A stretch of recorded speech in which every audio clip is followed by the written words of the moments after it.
So this video is a quick review of nervous system histology and functional anatomy. There is not much information about the details of anatomical structures. That will be a separate video.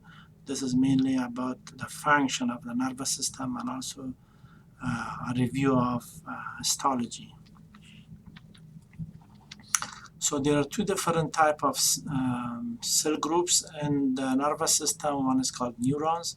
Neurons are the ones that are responsible for carrying signals from one area to another area. And this is an image of a neuron. Neuron can be divided into three different parts. And the first part is called dendrites. It looks like three branches.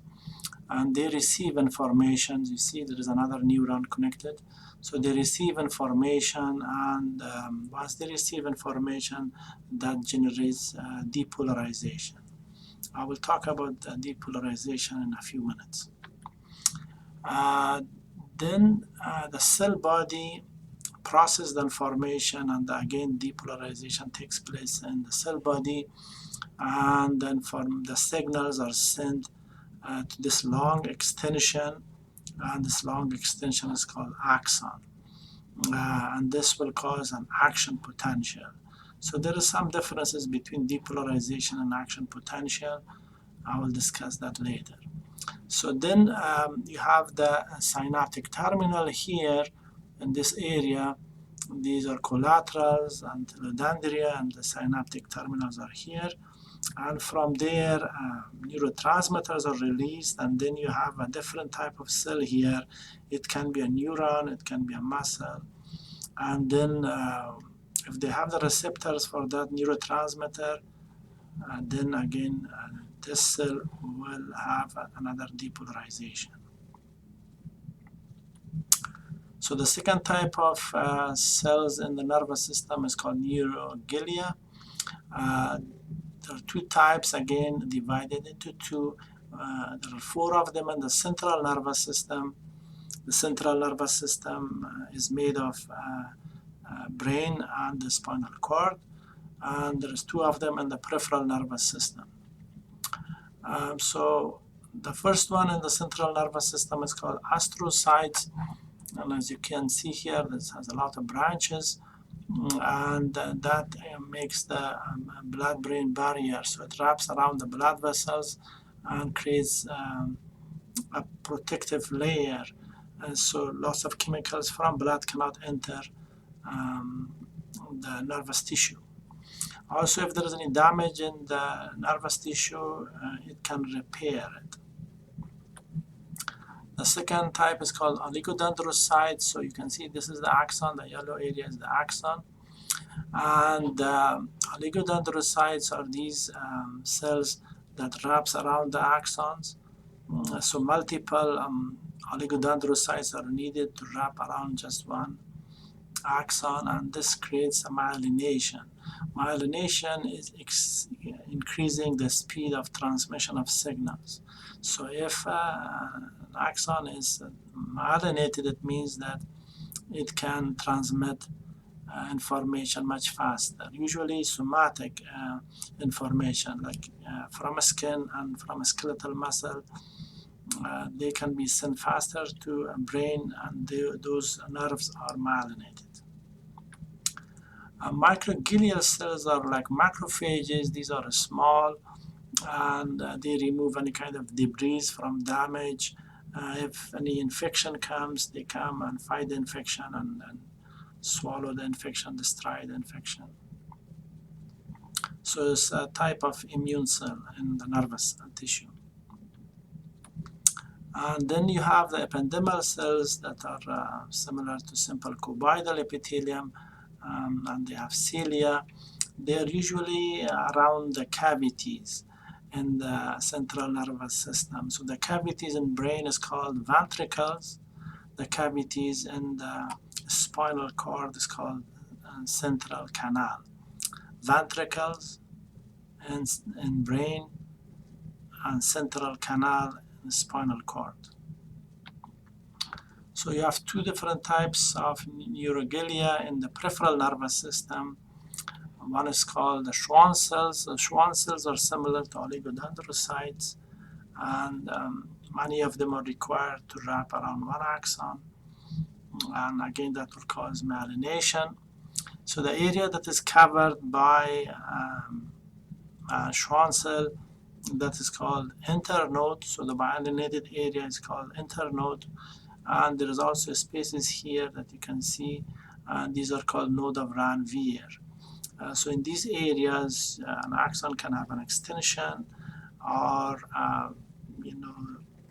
during transmission of signals, usually the Schwann cells can insulate the area, so the ions cannot leave from that area. So it jumps from one area to another area. They can leave from here, but they cannot leave from here. So that's why the transmission in the myelinated neurons is much faster. And also you have the satellite cells, and these are another type of neuroglia that are located in the ganglions. So ganglions are a collection of neurons outside CNS, and the function of satellite cells is to protect those neurons, so regulate the extracellular environment. So the content of the extracellular environment is different from outside of those areas. And again, that's mainly to reduce any kind of damage from any kind of chemicals or any biological agents to neurons. Neurophysiology. So before I talk about each stage of changes that happens in the membrane potential, let's just talk about the resting membrane potential. Here is usually around negative 70 millivolt. The reason is that you have sodium and potassium leak channels. So from those channels, they don't require any ATPs, and some sodium enters the cell, and lots of potassium can leave the cell. And inside the cell, you have proteins. Proteins are negatively charged, so proteins cannot leave the cell, and this is why inside the cell is more negative. Outside the cell, we also have chloride, which is negatively charged, but the proteins are more important, so this is why inside the cell is much more negative than outside of the cell. So, so this is the resting membrane potential, and once you have a stimulus, then the sodium ions enter the cell, so then it becomes more positive. So going more positive, it doesn't mean it becomes totally positive, but it's going more positive or less negative. So this is called depolarization. So entry of sodium through the gated sodium channels inside the cell, that's depolarization. Depolarization does not mean an action potential. So for action potential, you need this, and that's called the threshold. And threshold can be different from one cell to another cell. It can be negative 60, negative 55, negative 45, 50 millivolts. So it's a little bit different. So if the depolarization is strong enough, it can pass above the threshold, and that's the time that can cause an action potential. So the loss of sodium enter the cell, and that is depolarization, and inside the cell become positive. So see, it is negative 70 here and positive 30 here, so around 100 millivolt difference. So action potential can send signals to long distances. But if it does not pass this threshold, that is that will not call action potential. So that's called graded potential. And here the information is not sent to the long distance, it just stays locally. So up to here, the sodium channels are open, and now the potassium channels start opening, and this is why potassium leave the cell, and the sodium cannot enter the cell anymore, and the cell become more and more negative here. So that's called repolarization. And usually the potassium channels continue to leave the cell, so that inside the cell will be more negative, and that is called hyperpolarization. So more negative than the resting membrane potential. That's because the potassium channels are still open. And finally, the potassium channels close and sodium leave the cell, and then you have, back to the resting membrane potential. And the mechanism that sodium leave the cell and potassium enters, that is because of the sodium-potassium pump that requires ATP. So once again, this is a depolarization. So sodium enters the cell, and the action potential happens again if it passes the threshold. And the repolarization is because of the potassium that leaves the cell, but the proteins stays inside the cell, so the cell become more and more negative. And hyperpolarization when the cell is more negative than the resting membrane potential. So now let's talk about more the anatomy, a little bit of anatomy, and then I will also talk about functions of different parts of nervous system. So meninges are types of connective tissues that are important for protection of brain and spinal cord. As you can see here, brain is protected by the skin, by hair, and periosteum and bone. So the skull itself and the vertebrae that is making the vertebral canal, and the spinal cord is located there. So there are protections there. But then deeper than that, you have the meninges. So you have the 3 layers of meninges, and then you have some spaces there as well. So from superficial to deep, okay, from the skull toward the brain, these are the different parts related to meninges. So one is called the epidural space. So this is outside of the dura. So the thickest layer is called dura mater, but this is the epidural spaces between the dura and between the skull itself, so the periosteum. The dura in some areas is split, and then one layer will be the periosteal layer, the other layer will be the meningeal layer. Otherwise, the dura, the 2 layers of dura, they are fused together. Then is the dura itself. So this is the area that I was talking about. In some areas, they split, and that will create a sinus. Here is the superior sagittal sinus. You have some other ones too. And that contains venous blood. Then is the subdural space that you have it around here, so it's difficult to see. Subdural space, this is a potential space, and then you have the arachnoid. So this purple layer that you can see, this is the arachnoid, and below the arachnoid you have the subarachnoid space. It has this trabecules. Some blood vessels are there, and the content of subarachnoid space is CSF, so cerebrospinal fluid. It's a fluid that made in the ventricles, brain, and spinal cord floats in the CSF. Then you have the pia mater. So this is the pia mater, and the pia mater is attached to the brain through astrocyte. You don't have any space below pia mater, so it's directly attached to the brain. So now the functions of different parts of the brain. So this video, as I said before, is not concentrated on the anatomy of it. It's more about the functional part of different parts of brain and the spinal cord and some nerves. So you have the frontal lobe, and this is the parietal lobe, and the central sulcus separating the 2 lobes. The frontal lobe has different areas A few areas is important for just quick review. One is called the prefrontal cortex, and that is for thinking and for predicting consequence of your actions, for short-term memory, for problem solving, for judgment, and for planning.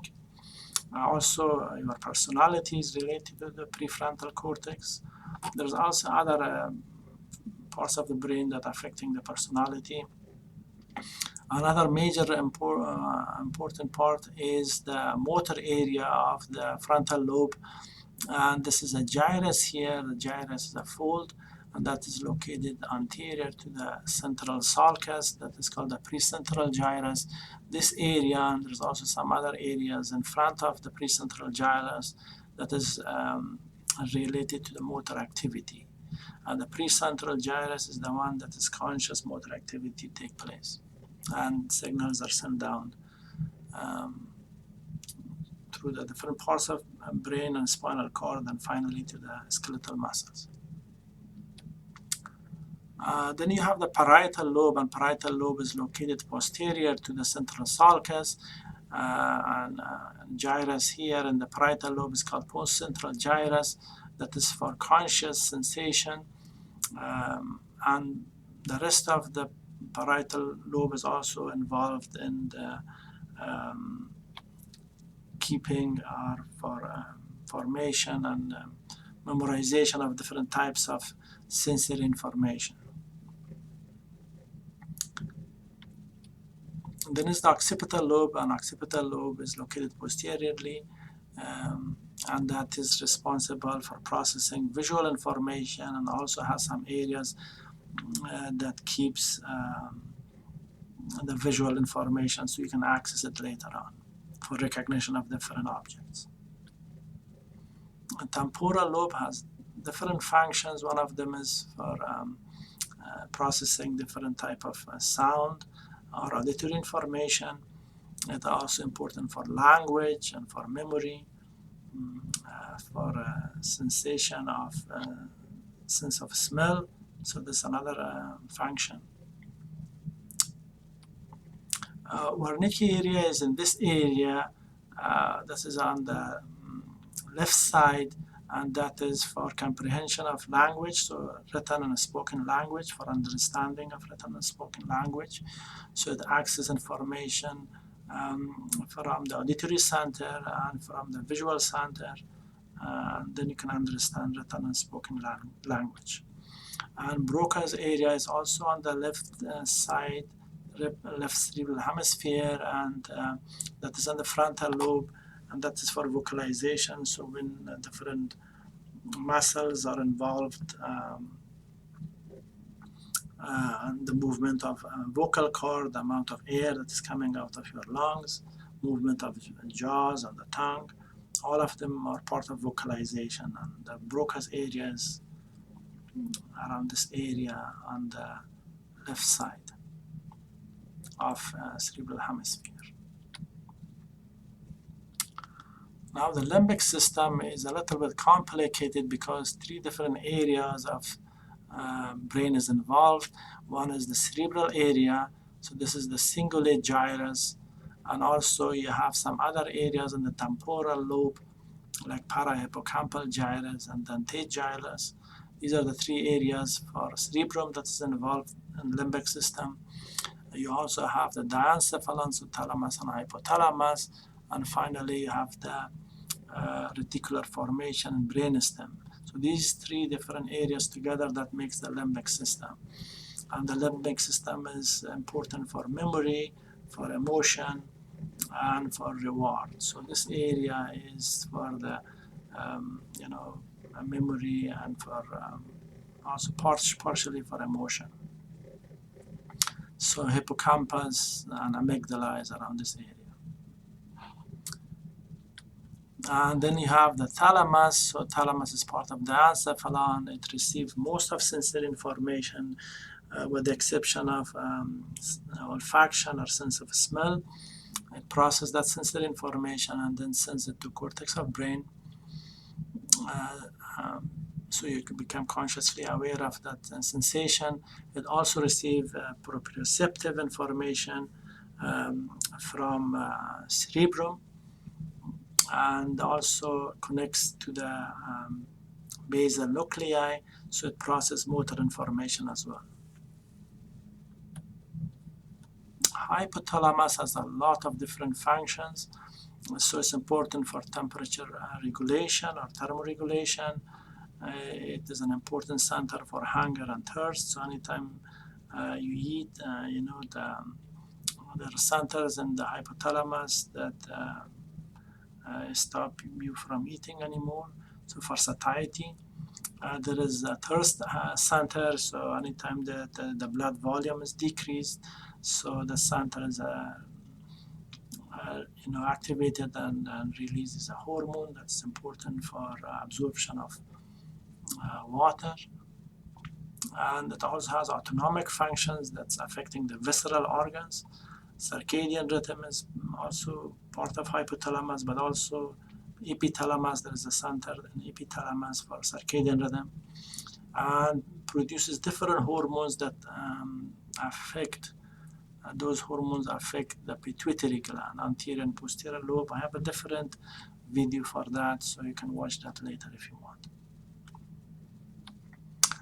The basal nuclei. So the basal nuclei, one is called the caudate nucleus. This is located more medially and close to the lateral ventricle.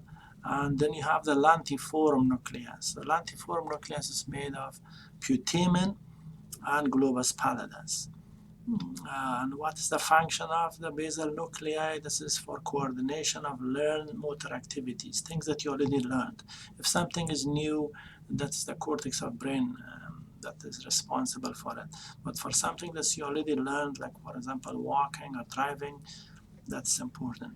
Another thing is that basal nuclei control the tone of the muscles, skeletal muscles, and also inhibit any kind of inappropriate movement. So if the wrong signals are sent from cortex of brain, then the basal nuclei block those signals. So you will not have that kind of an abnormal movement.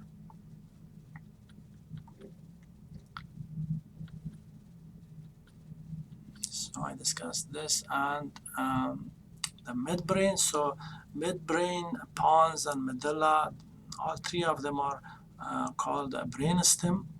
So midbrain is located the superior part of brainstem and connecting the rest of brainstem with the diencephalon or cerebrum. So it contains sensory and motor fibers. Sensory fibers are going upward, motor fibers are going downward. It also has this area for visual and auditory reflexes in this area. So superior colliculi for visual reflex, inferior colliculi for auditory reflex. It also has red nucleus and substantia nigra. Both of them are important for coordination of learned motor activities.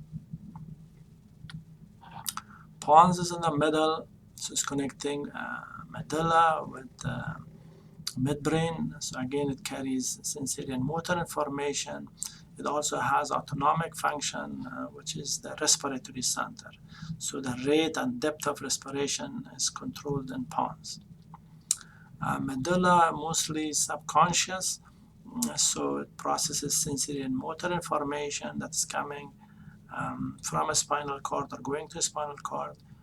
It also has a cardiovascular center that controls heart activities and blood pressure, and the basic respiratory center is also located in medulla. It also has other autonomic centers that are important for digestion and some other respiratory functions. So cerebellum is located posterior to the brainstem. This is the fourth ventricle, so it's also located posterior to the fourth ventricle. And it's important for fine-tuning of the skeletal muscles. It receives sensory information from proprioceptors in the joints, and process that information, sends it to the thalamus. Also receive information, sensory information and motor information from thalamus and other parts of brain. So it reduces any kind of abnormal movements. It predicts some movements, and if there's an error there, next time it fixes the error. Functional neuroanatomy of the spinal cord. So the spinal cord has white areas and also has gray areas. Gray areas are made of cell bodies. So the anterior horn is made of somatic motor, which means it is sending nerve fibers to the skeletal muscle. So lower motor neurons are located here. And the lateral horn is for visceral motor. So lateral horn is located between T1 to L2 and S2 to S4. So it's not for the whole length of spinal cord. So this is important for function of smooth muscle and glands, adipose tissue, cardiac function. Then is the posterior horn. Posterior horn carries sensory information, both somatic, which is conscious, and visceral, which is coming from the visceral organs. So it receives that information. And then you have the anterior root. This is the anterior root. It is leaving the anterior horn. Also information from the lateral horn goes through the ventral root or anterior root. It carries motor information. Posterior root, it carries sensory information both from visceral organs and from skin and from joints. So it goes to the spinal cord. And then the spinal nerves. The spinal nerve is made of the ventral and dorsal horn together, dorsal roots, ventral and dorsal roots together. So it carries both sensory and motor information, somatic and visceral. And then the spinal nerve divides into the ventral ramus, which is thicker, and the dorsal ramus, which is thinner.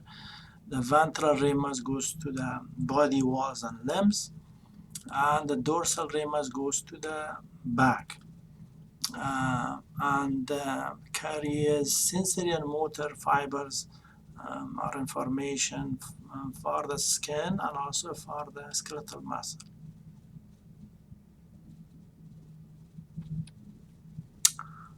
A very brief review of the autonomic nervous system. So autonomic nervous system divides into sympathetic and parasympathetic. Sympathetic is for fight and flight. So anytime during activity, stress, danger, fear, it increases it. The function of different organs. So it increases the heart rate, increase heart contractility, the bronchi dilate, and then you can breathe more oxygen enters because you need more oxygen for the muscle activity. But some other organs functions are decreased, like digestion is decreased, urination, sexual function is decreased. You also, sweating is increased, body heat is increased during sympathetic activity. Parasympathetic is opposite of sympathetic, so it is for rest and digestion. So when you are later in the evening, the parasympathetic is more active. During digestion, it's more active.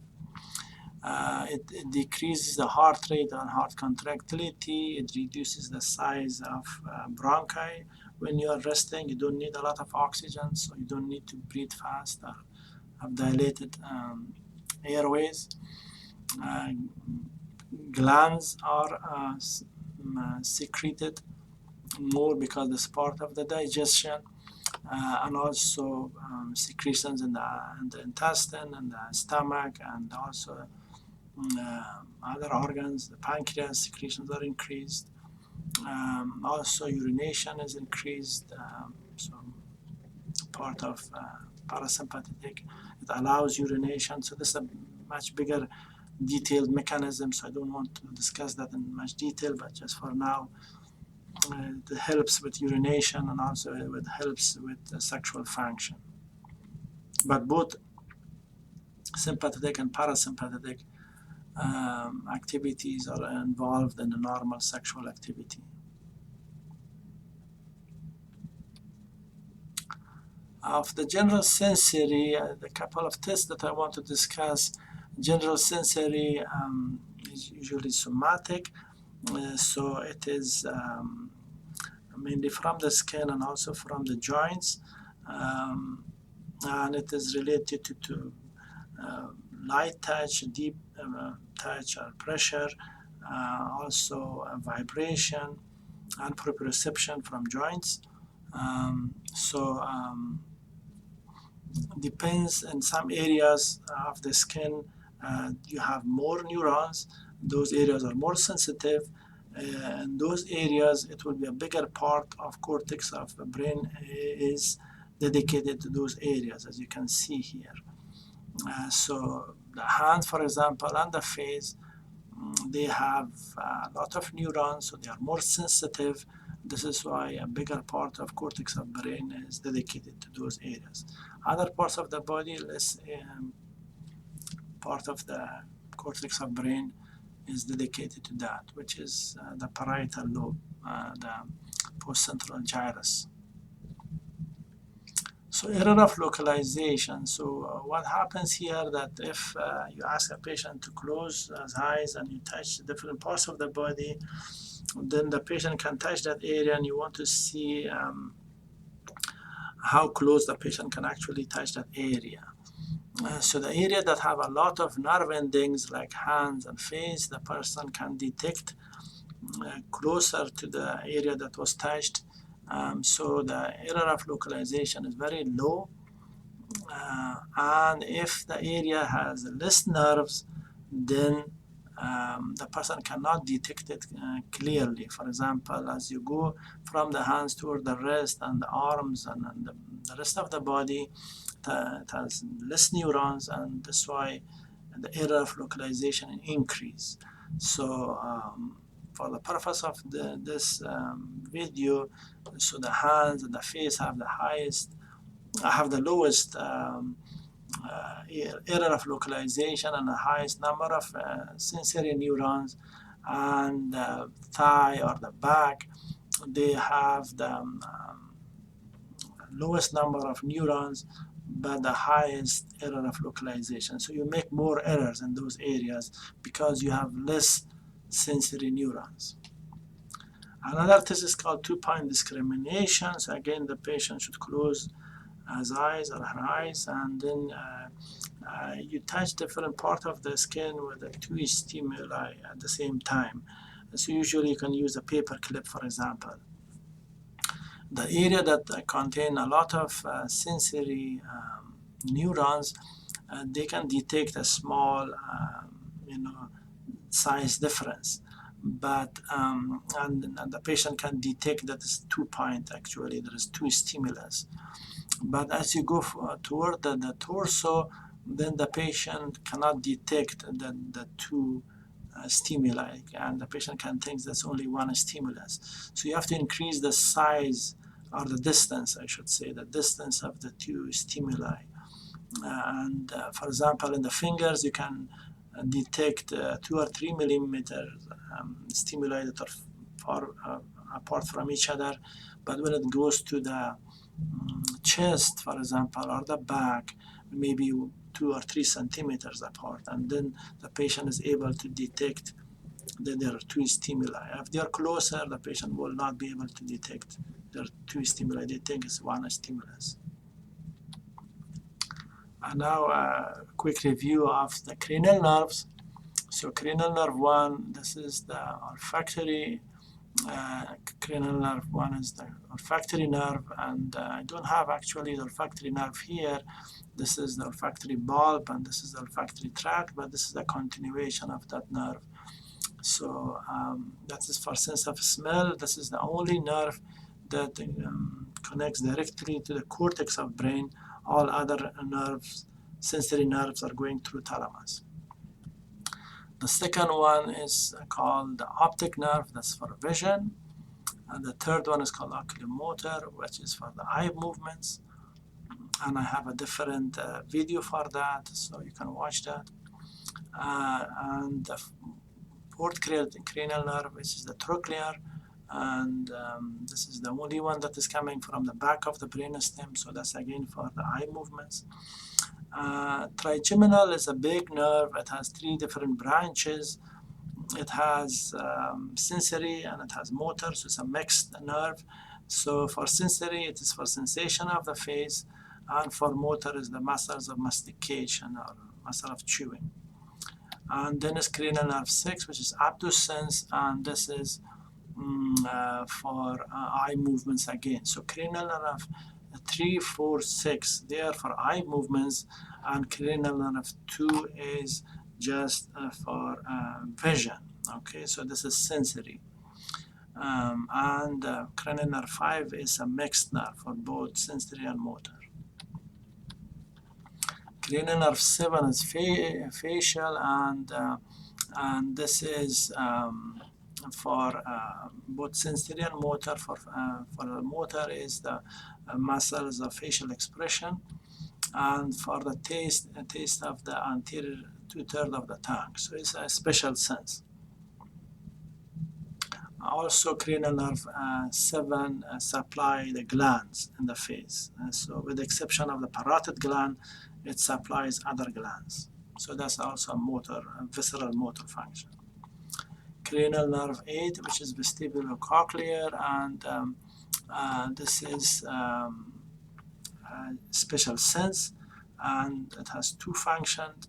Vestibulo is coming from vestibulum, so that's for balance, and cochlear is coming from cochlea, that is for hearing. I have a different video for special senses if you want to watch, so that's a different video, the details of that. And then you have the glossopharyngeal, so cranial nerve 9, and that again has sensory and motor. The major part of glossopharyngeal is sensory, so sensation of soft palate and pharynx. And there is also a special sense, one posterior 1/3 of the tongue. So remember, the anterior 2/3 of the tongue is supplied by facial nerve for taste, and the posterior 1/3 for taste is supplied by cranial nerve 9. Also, a small function of the cranial nerve 9 is swallowing, a small one, just one muscle. Cranial nerve 10 or vagus, this is the longest cranial nerve. It has a major part of the body. So this is the general and visceral senses, so sensation of pharynx and larynx, usually conscious, and then the thoracic cavity and abdominal cavity partially, that is through the vagus nerve. And then it also has the autonomic function, which is the some of them are conscious, like larynx and pharynx, and the other ones are subconscious, like thoracic organs and abdominal organs. These are all visceral functions, but supplied by cranial nerve 10. Cranial nerve 11, that is actually from the spinal cord, is coming up, and that's called accessory, and it's supplying 2 muscles. So it's motor only. One is trapezius muscle, and the other one is sternocleidomastoid. And the hypoglossal nerve, which is the cranial nerve 12, that's a motor nerve again, and that is for tongue movements. So there are 3 cranial nerves that are special senses.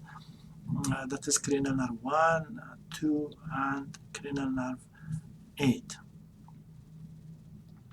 Some of the peripheral nerves, so there are a few nerves that are part of the cervical plexus, but I just mentioned one that is the most important one, and that is the phrenic nerve, and that is muscles of respiration for diaphragm, and if this nerve is damaged, the person cannot live bilaterally if this is damaged.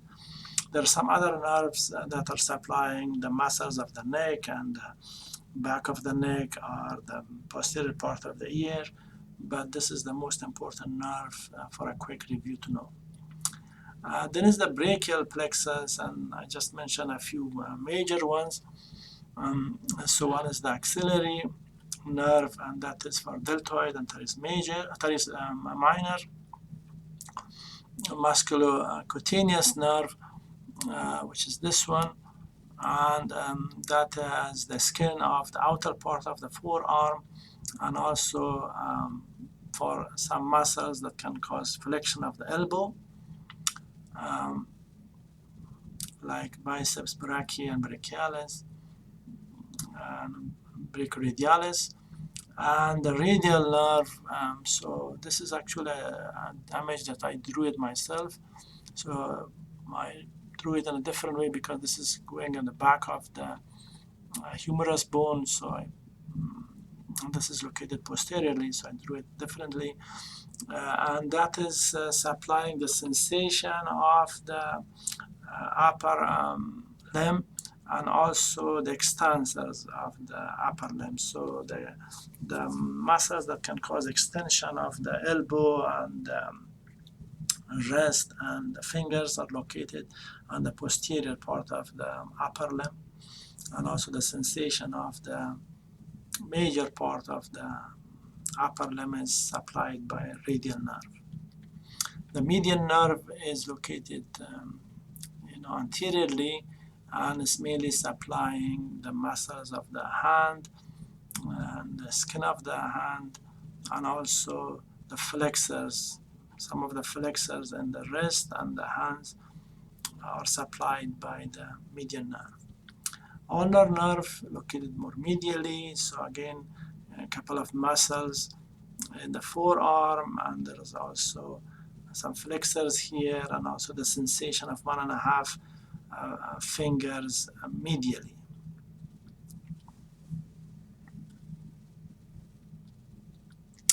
The lumbar plexus, so the most important nerve here is this is the femoral nerve. This is the thickest nerve in the lumbar plexus, and that is the sensation is the anterior part of the thigh, medial part of the thigh, and medial part of the leg.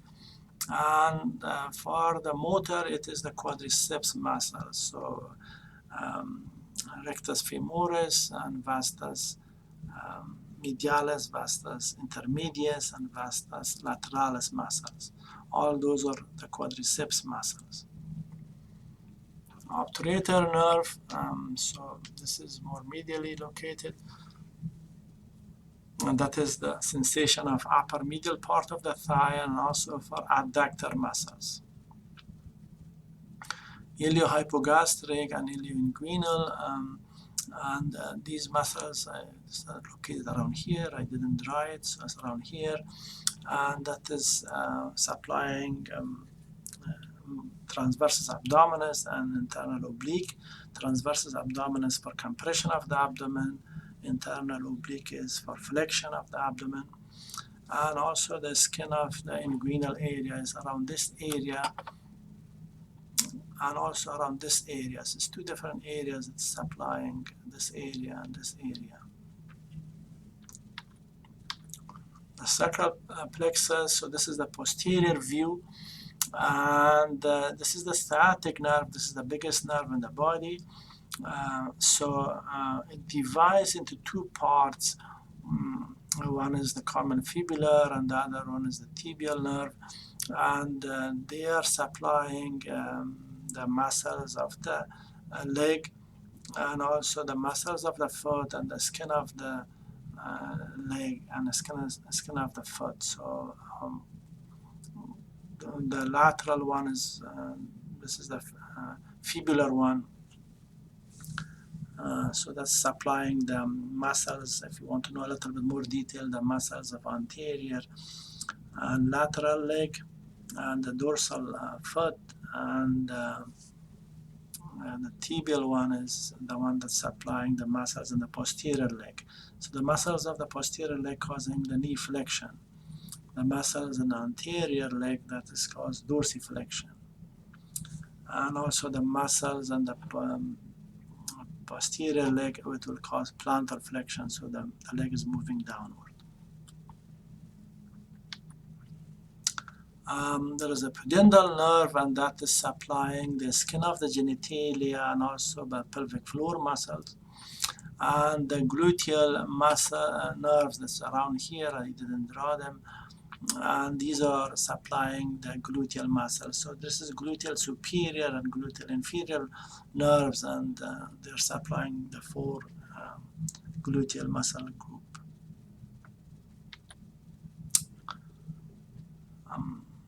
I hope you enjoyed the video. So I have some other videos. If you want to watch it, please subscribe, because I will upload new videos regularly.